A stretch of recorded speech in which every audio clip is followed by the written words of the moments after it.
So we're going to talk about the CMA, or Comparative Market Analysis.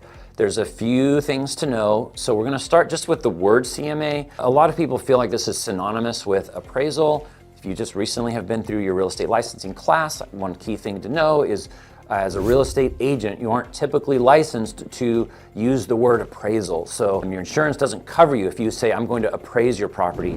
You can do a comparative market analysis that helps someone determine the value. It's just not an appraisal. So you don't want to use the word appraisal because it has different licensing implications and get yourself in trouble. That's really just a general rule of thumb that applies basically everywhere for everyone with a real estate license. Unless you are, of course, separately licensed as an appraiser, then you can use the word appraisal. But other than that, comparative market analysis, that's what we're going to be talking about. There's a lot of different tools that can do this. And so we're going to talk first about tools, and then we'll get into a little bit more on some principles. By this point, we've already talked about searches, we've talked about bracketing, you've already gone through a process of getting set up with your MLS. By getting set up with your MLS, the MLS will have at least one or two different methods of generating essentially a PDF or a printable CMA. So essentially, people think about the CMA as it's just an analysis, right? But how you present that analysis to your client is where really the rubber meets the road. It's how much can you take this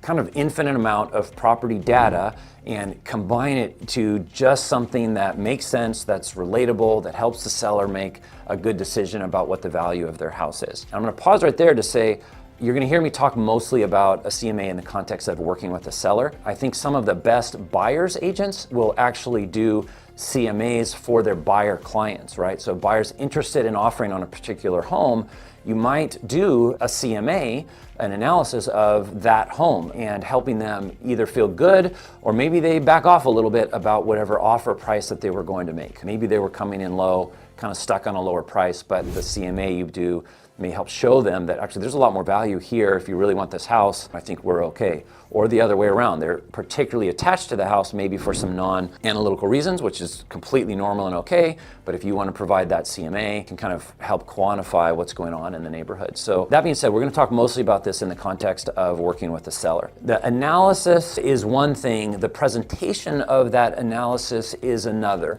And the presentation really has to do with the tools, right? The most basic sense, you could say a CMA is just a one-page printout of the sales that, let's say 6 sales that are in the vicinity of the property that's being sold or that the buyer, say, is wanting to buy. That meets the definition of a CMA. I think most agents would say that's not a very high level of care that you're providing for your client. It's also may not put you in the best light as a professional who's kind of helping them make sense of the information that's there. But it is a shortcut. In the real world, there are a lot of agents that are like, hey, I have an appointment in an hour, I'm just gonna print out a list and show up with one piece of paper. I think when you do that, you are vulnerable to being out-competed by someone who's showing up a little bit more prepared, who's put a little more thought into the value of the seller's property. With that thought from a marketing standpoint, your MLS will have at least one baked-in tool into the MLS itself for generating a CMA. You find that in the kind of top menu on your MLS, look for the CMA. I encourage you to at least have a basic sense of that. Most real estate associations and MLSs are also paying for, with your dues, an additional layer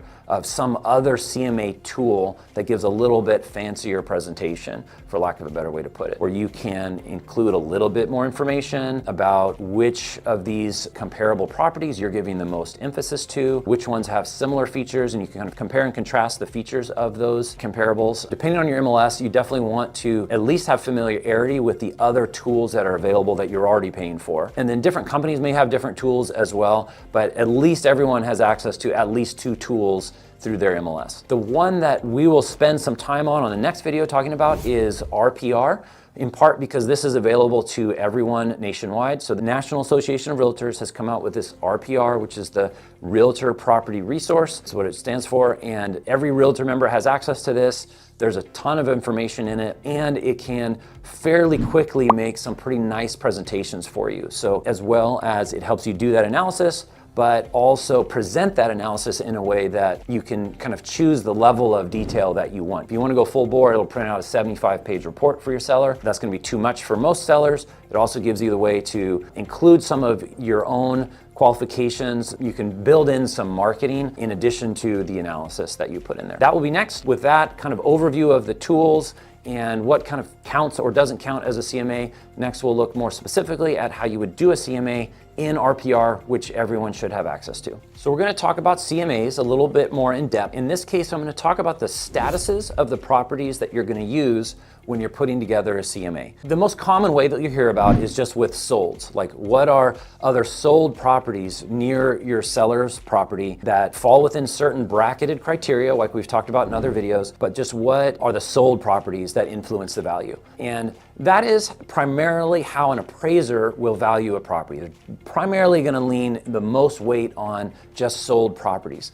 And as the history of the industry, that's how it's been, and that's great. However, there's really some other things that I think are, in certain cases, actually either more important or at least important for additional context for your client. So then others would be just active listings for sale. So an appraiser may not use those, but as a buyer's agent, you for sure know your buyers are looking at what else is for sale. They care more about that than what the other properties that have sold are, right? And this matters a lot. Everything we're saying here matters a lot, depending on, are you in an increasing market environment or are you in a decreasing market environment, right? So let's say it's a decreasing market environment, so prices are going down, even if it's very small amounts. In that case, the houses that sold are going to have sold for a higher amount than, say, the houses that are available for sale now that buyers have to choose from, that are effectively the competition for the seller, right?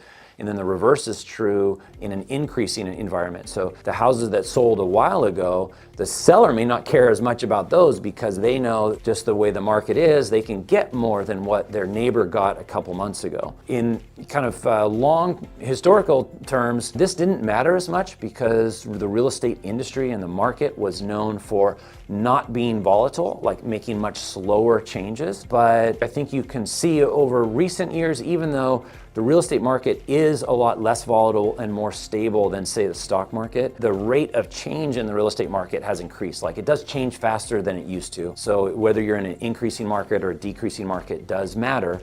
And all this comes back to, okay, you're presenting your analysis to your client. You've presented sold information. Maybe now you're also going to present actively listed properties as information. So for your buyer, that's what they have to choose from. For your seller, that's what they have to compete with. Now you have two other statuses I don't want to forget to mention, which are pending sales. So a lot of times people feel like the houses that are in escrow, you don't get to know what the agreed upon price is on those transactions, but they do give you a sense when you're talking to your seller. You can use the pendings as an illustration to your seller of, this is what a property of that quality had to be asking in order to get an offer. You don't know what they took as an offer, but you do know what they were asking when they accepted an offer. And so that in itself is a good measure of, okay, where do we need to be price-wise? Are we too high? Are we too low? Or you're just trying to determine that price. A lot of times those pending properties are really useful. And then the last one that's also, I think, really useful are expired or withdrawn properties. You have to be careful with this because there are a lot of different reasons that a property might expire or be withdrawn from the market. Some of them may not have to do with things specific to the value of the house. However, on average, a house that's been on the market for 6 months and did not sell, and so now has an expired status because they've, let's say, gone beyond the listing period of that original listing agent and seller had agreed to. So now it shows up as expired. A lot of times that's really the ceiling. I think that's sometimes useful to talk to your seller or to your buyer, mostly your seller, to say, hey, as we're thinking about price, here's where other people of similar homes chose to land on price but did not sell. So they were on the market for this amount of time and they just didn't sell. Usually the way it will work, if it was a stable market, prices weren't going up or down, the similar expireds will have the highest average price. Then you'll look at the actives are typically the next highest average price, pendings are the next, and then solds are the next. It may not work that way if you're not in a flat market, right? But in principle, that's the idea. Either way, it's valuable information for your seller. When I go into a listing presentation, or if I'm putting this together for a seller, I like to have at least 3 similar properties of each type. So for sure, the 3 most relevant solds, the 3 most relevant actives, 3 most relevant pendings, and 3 most relevant expireds. I think all of those bring useful information to the seller to think about. Not showing them 20 of each because it's too much, finding the ones that are most relevant. I think that's a good way to have a nice rounded out analysis of the value for the seller. And then you can do the same, of course, for a buyer if you're giving that context, but the most detailed conversations here in the real world typically happen with the seller when they're setting that price and deciding to list the property with you. So 4 types, 3 of each of them, all carry good information. Hopefully that's helpful while you're working on your next CMA. Thanks for watching. I hope this was helpful. If you learned something or if this helped you solve a problem, follow me for more.